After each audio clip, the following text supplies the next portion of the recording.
Good morning friends, मैं हूँ रचना और स्वागत करती हूँ आपका अपने चैनल गार्डनिंग विद रचना में। फ्रेंड्स, आज हम जेड प्लांट के बारे में बात करेंगे। बारिश के दिनों में अगर आपके जेड प्लांट की ग्रोथ नहीं हो रही है, वो बिल्कुल भी घना नहीं हो रहा है और उसकी जो स्टेम्स हैं वो भी बहुत पतली पतली सी हैं, पत्तियाँ गिर जा रही हैं या फिर पौधे की पत्तियों में बिल्कुल भी चमक नहीं है, तो आज की वीडियो में आपसे शेयर करूंगी दो ऐसे ऑर्गेनिक फर्टिलाइज़र्स, दो घरेलू फर्टिलाइज़र्स जो कि आपके जेड प्लांट पर रामबाण की तरह काम करेंगे। आपको मार्केट से महंगे महंगे फर्टिलाइज़र्स खरीदने की ज़रूरत ही नहीं पड़ेगी। ये दोनों फर्टिलाइज़र्स घर पर ही आपको मिल जाएंगे। इन दोनों फर्टिलाइज़र्स को डालने से आपका जेड प्लांट की ग्रोथ 2 गुनी तेज़ी से होने लगेगी। पौधा बिल्कुल देखते ही देखते जंगल जैसा घना होने लगेगा। आप मेरे ये जेड प्लांट्स देखिए फ्रेंड्स, कितने स्वस्थ दिख रहे हैं। इन्हें मैंने छोटे छोटे से 4 इंच 6 इंच के पॉट्स में लगा रखा है और इनकी ग्रोथ देखिए कितनी अच्छी हो रही है। इनकी मेन स्टेम भी काफ़ी मोटी है और मजबूत है और जो सभी ब्रांचेस हैं वो भी खूब मोटी मोटी सी हैं। जितनी भी पत्तियां हैं वो खूब स्वस्थ हैं, लश ग्रीन हैं और चमकदार भी हैं। किसी तरह का कोई इंसेक्ट की प्रॉब्लम भी मेरे पौधे में नहीं है। पर अब आप मेरा ये दूसरा पौधा देखिए फ्रेंड्स। देखने में तो अब इसकी स्टेम और ब्रांचेस काफ़ी मोटी दिख रही हैं, स्वस्थ और मजबूत भी दिख रही हैं। पर कुछ समय पहले मेरे इस पौधे की ऐसी हालत नहीं थी फ्रेंड्स, बहुत ही ख़राब हालत में पहुंच गया था। इसकी स्टेम ब्रांचेस सब बिल्कुल लगी लगी सी हो गई थीं और इसकी सारी पत्तियां भी झड़ गई थीं। पर करीब 15 से 20 दिन पहले मैंने इसमें ये दोनों फर्टिलाइज़र्स डाले थे और कुछ छोटी छोटी ज़रूरी बातों का ध्यान भी रखा था। तो अब आप देखिए इसमें जगह जगह पर नई कितनी सारी हरी हरी पत्तियां भी निकल रही हैं। साथ ही साथ इसकी स्टेम और इसकी ब्रांचेस भी कितनी मोटी और मजबूत लग रही हैं। तो ये कौन से दो फर्टिलाइज़र्स हैं जिन्हें हमें अपने जेड प्लांट में देना है और कौन कौन सी ज़रूरी बातों का ध्यान अपने जेड प्लांट पर रखना है, ये सब आज आपके साथ अपने वीडियो में शेयर करूँगी। खाद के बारे में बात करने से पहले बात कर लेते हैं कि अभी बारिश के दिनों में हमें अपने जेड प्लांट की केयर कैसे करनी है। साथ ही कुछ छोटी छोटी पर बहुत ज़रूरी बातें हैं जिनका आपको ध्यान रखना है। अगर आप खाद देने के साथ साथ अपने जेड प्लांट पर छोटी छोटी बातों का भी ध्यान रखेंगे तो आपके जेड प्लांट बिल्कुल भी ख़राब नहीं होंगे, बल्कि डबल स्पीड से ग्रोथ उनमें होने लगेगी।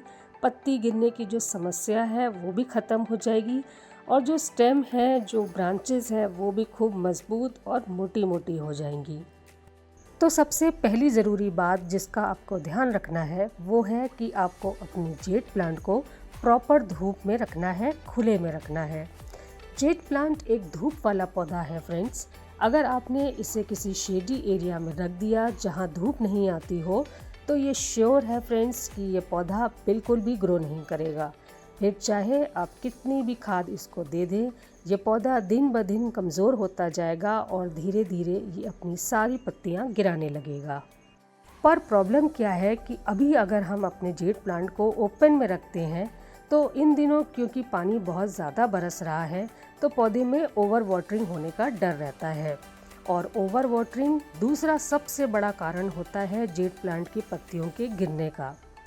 जेड प्लांट क्योंकि एक सक्यूलेंट वैरायटी का पौधा है, इसके पत्तियों में पानी ऑलरेडी स्टोर्ड रहता है और इसे ज़्यादा पानी की ज़रूरत नहीं होती। तो जैसे ही इसमें ओवर वाटरिंग हो जाती है तो पौधे की जड़ें गलने लग जाती हैं और पत्तियां पीली होकर झड़ने लग जाती हैं। कई बार तो पौधा पूरा ख़राब भी हो सकता है। तो फिर ऐसे में हम क्या करें फ्रेंड्स? ऐसे में आपको दो काम करने हैं। एक तो आप अपने जेड प्लांट को एक सेमी शेडी एरिया में रखिए। ऐसी जगह पर रखिए जहां इन पर इनडायरेक्ट धूप पड़ती रहे, साइड से कहीं से इनको धूप मिलती रहे और बारिश का पानी भी डायरेक्ट ना गिरे, थोड़ा बहुत ही पड़ता रहे पर गमले में भरे ना। देखिए फ्रेंड्स, बारिश का पानी भी जेड प्लांट के लिए बहुत ज़रूरी है क्योंकि बारिश के पानी से नेचुरल तरीके से नाइट्रोजन पौधे को मिलता है जो कि प्लांट की ग्रोथ को बहुत तेज़ी से बढ़ाता है। और दूसरा कि आपको अपने जेड प्लांट के गमले के ड्रेनेज होल्स का भी ध्यान रखना है। ध्यान रखना है कि वो प्रॉपरली खुले होने चाहिए, ताकि अगर कभी वाटरिंग हो भी जाए तो एक्सेस पानी मिट्टी में रुका ना रह जाए, पानी नीचे से बाहर निकल जाए। जब एक्सेस पानी निकलता रहेगा तो पौधे को कोई नुकसान भी नहीं होगा।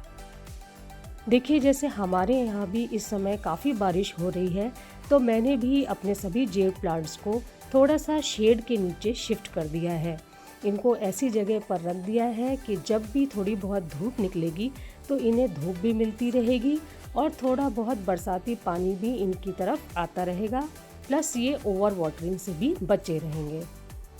तो कहने का मतलब है कि ज़्यादा पानी और कम धूप, ये दोनों ही मेन कारण होते हैं जेड प्लांट की ग्रोथ रुकने का भी और उनकी पत्तियां गिरने का भी। तो आप इन दोनों फैक्टर्स का ध्यान रखिए। और अब तीसरी बात है कि आपको लगातार अपने पौधे पर पिंचिंग भी ज़रूर करते रहना है। वैसे तो फर्टिलाइज़र जो हम अपने पौधे में देंगे वो पौधे की ग्रोथ को बढ़ाने में काफ़ी हद तक मदद करेंगी, पर उसके अलावा अगर आप अपने पौधे पर लगातार थोड़ी थोड़ी सी पिंचिंग करते रहेंगे, यानी हर ब्रांच की टिप को थोड़ा थोड़ा सा कट करते रहेंगे, तो पौधे में नई नई ब्रांचेस निकलती रहेंगी और बहुत ही जल्दी आपका पौधा घना होने लगेगा। देखिए, जैसे मैं आपको यहाँ पर पिंचिंग करके दिखा रही हूँ, हर ब्रांच पर से आपको टिप पर से बस थोड़ा थोड़ा सा कट करके अलग कर देना है। देखिए, बस 1 से 1.5 इंच तक का कट करके अलग करना है। तो फ्रेंड्स, ये जो 3 केयर टिप्स मैंने आपको आज बताई हैं, ये बहुत ही ज़्यादा ज़रूरी हैं और इनको आपको अपने जेड प्लांट पर ज़रूर से फॉलो करना है। और ये जो टिप्स आपने कट किए हैं, उनकी कटिंग्स आप मिट्टी में लगा सकते हैं। छोटी छोटी सी कटिंग्स से भी इस मौसम में बहुत ही अच्छे से, बहुत ही आसानी से पौधे बन जाते हैं। अब बात करते हैं उन 2 फर्टिलाइज़र्स के बारे में जिन्हें आपको इस समय पर अपने जेड प्लांट में डालना है। ये दोनों फर्टिलाइज़र्स घर पर ही आपको मिल जाएंगे, आपको मार्केट से कुछ भी खरीदने की ज़रूरत नहीं पड़ेगी। ये दोनों फर्टिलाइज़र्स इतने बढ़िया तरीके से जेड प्लांट पर काम करते हैं कि आप जब इनको अपने पौधों में देंगे तो बहुत ही कम समय में आपका जेड प्लांट डबल स्पीड से ग्रो करने लगेगा। मैं काफ़ी समय से इन दोनों फर्टिलाइज़र्स को अपने जेड प्लांट पर इस्तेमाल कर रही हूँ फ्रेंड्स, और इसके बेहतरीन रिज़ल्ट्स मिलने के बाद ही आज मैं आपके साथ इसके बारे में शेयर कर रही हूँ। अब जो पहला फर्टिलाइज़र है वो है ये चूना पाउडर। अगर आपके पास घर पर चूना नहीं है तो आप चॉक का पाउडर बनाकर भी इस्तेमाल कर सकते हैं। चूना आपको आधा चम्मच अपने छोटे पौधों के लिए और 1 चम्मच अपने बड़े पौधों के लिए लेना है। अगर जेड प्लांट पर इसके फ़ायदे की बात की जाए तो जिस तरह से हमें भी अपने शरीर की हड्डियों को मजबूत बनाकर रखने के लिए कैल्शियम की ज़रूरत होती है, उसी तरह जेड प्लांट की मेन स्टेम और ब्रांचेस को मोटा और मजबूत बनाकर रखने के लिए उन्हें भी कैल्शियम की ज़रूरत होती है। तो अपने जेड प्लांट को कैल्शियम प्रोवाइड करने के लिए ही हमने यहाँ पर चूना का इस्तेमाल किया है। चूना कैल्शियम का नेचुरल सोर्स होता है फ्रेंड्स। इसको देने से आपके पौधे की मेन स्टेम और ब्रांचेस खूब मोटी और मजबूत होने लगेंगी, पत्तियां भी खूब मोटी मोटी सी होने लगेंगी और पत्तियां गिरने की जो समस्या है वो भी काफ़ी हद तक सॉल्व हो जाएगी।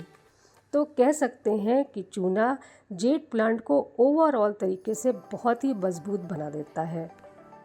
अभी क्योंकि हमारे एरिया में बारिश ज़्यादा हो रही है, मिट्टी ऑलरेडी गीली रहती है, जल्दी सूखती नहीं है, तो ऐसे में लिक्विड फॉर्म में खाद देने से तो वो मिट्टी में रुकेगी नहीं, बह जाएगी। तो इसीलिए मैं अभी बारिश के दिनों में सॉलिड फॉर्म में ही खाद अपनी मिट्टी में देती हूँ। तो यहाँ पर मैंने 1 चम्मच चूना पाउडर को गमले की मिट्टी में चारों तरफ रिम के पास पास स्प्रिंकल कर दिया है। आप जब ये खाद मिट्टी में ऐसे स्प्रिंकल कर देंगे तो जड़ें मिट्टी में से धीरे धीरे इस खाद को एब्जॉर्ब करती रहेंगी और पौधे तक पहुंचाती रहेंगी। अब जो दूसरा फर्टिलाइज़र है वो है चाय की पत्ती। चाय की पत्ती जेड प्लांट के लिए वरदान है फ्रेंड्स। इसमें बहुत अधिक मात्रा में नाइट्रोजन पाया जाता है जो कि हमारे प्लांट की ग्रोथ को तेज़ी से बढ़ाने में मदद करेगा। नाइट्रोजन जब अच्छी मात्रा में पौधे को मिलता है तो उसकी पत्तियां भी खूब लश ग्रीन और शाइन करने लगती हैं। अगर मात्रा की बात करें तो पौधा अगर आपका छोटा है तो आधा चम्मच चाय पत्ती लीजिए और अगर आपका पौधा काफ़ी बड़ा है, स्वस्थ है, तो फिर आप 1 चम्मच चाय की पत्ती ले सकते हैं। यहाँ पर मैं चाय की पत्ती को भी सेम तरीके से ही मिट्टी में चारों तरफ स्प्रिंकल कर दे रही हूँ। चाय की पत्ती को देने का एक फ़ायदा और भी है फ्रेंड्स, कि यह नेचुरल तरीके से मिट्टी को भुरभुरी बना देती है, जो कि जेड प्लांट के लिए बहुत अच्छी होती है। प्लस ये मिट्टी को एसिडिक बना देती है, जिससे कि जो भी खाद आप अपने पौधे को देंगे वो जड़ें बहुत ही आसानी से एब्जॉर्ब कर पाती हैं। अगर आपके पास चाय की पत्ती ना हो तो आप कॉफ़ी पाउडर का भी इस्तेमाल कर सकते हैं। इन दोनों फर्टिलाइज़र्स को आपको हर 15 दिन के गैप में अपने पौधों में डालते रहना है। आप चाहें तो आप दोनों फर्टिलाइज़र्स को 1 गिलास पानी में भी मिलाकर डाल सकते हैं, या फिर जिस तरीके से मैंने अपने पौधों में डाला है, डायरेक्टली मिट्टी में स्प्रिंकल करके भी ऊपर से पानी डाल सकते हैं। तो फ्रेंड्स, अगर आप ये दोनों फर्टिलाइज़र्स का इस्तेमाल अपने जेड प्लांट में करेंगे और जो केयर टिप्स आपके साथ आज मैंने शेयर की हैं उनको भी फॉलो करेंगे, तो आपको किसी भी और फर्टिलाइज़र की ज़रूरत ही नहीं पड़ेगी। इन्हीं से आपका पौधा बहुत ही अच्छे से ग्रो करेगा, बहुत ही जल्दी जंगल जैसा घना होने लगेगा और उसकी पत्तियों में भी काफ़ी चमक आ जाएगी। तो उम्मीद करती हूँ फ्रेंड्स, आपको मेरा ये वीडियो पसंद आया होगा। अगर पसंद आया तो काइंडली मुझे लाइक करें, और अगर आप मेरे इस चैनल पर नए हैं तो काइंडली मुझे सब्सक्राइब करें। Okay friends, thank you.